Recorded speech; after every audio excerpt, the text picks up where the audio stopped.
jsem slabý. Kolik polívka má asi 5 nebo 6. Má 5. To je pravda, ale ne se stejnou ženou. To je pravda, no. Je fakt, že oni dorušávají ty děti několika ženám najednou, že jo? Vlastně můžete tu manželku tolik zatěžovat. Že děti stačí. A kolik dětí dělá divadlo? Jenom Jenom Krištof. Jenom Krištof, tak to je fajn. A to ostatní dělá co jenom tak jedinovým. Ten nejmladší, ten se teď vrátil z Barcelony, kde studoval v Erasmu, tak jsem měl radost, že studuje takové věci. On studuje něco, čemu já vůbec nevím ani, co si pod tím mám představit. Ale řekněte na to. Jmenuje se audiovizuální komunikace. A prostřední je dcera, ta je jediná normální, ta je inženýr ekonomie. No, to se hodí, ne? No. Jo.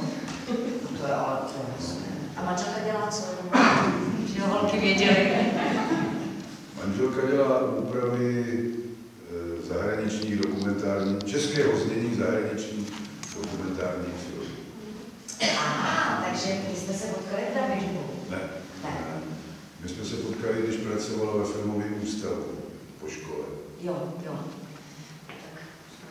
no to pojďme ještě na chvilku, než bude další písnička, ještě k tomu divadlu, protože my jsme skočili na recepci. Z recepce jste odešel, aby jsme vás měli na prvnek. Kam jste šel potom?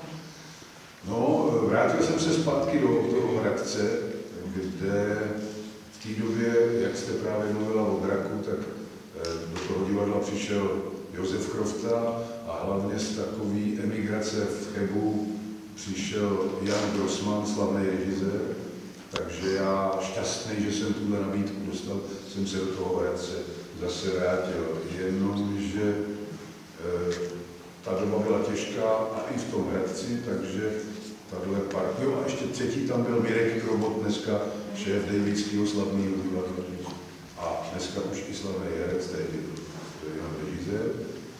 Ale ta doba vydržela rok a půl a pak to taky rozprášili soudruzi, takže oni mě včas varovali a já jsem šel do Ústí nad Labem většinou.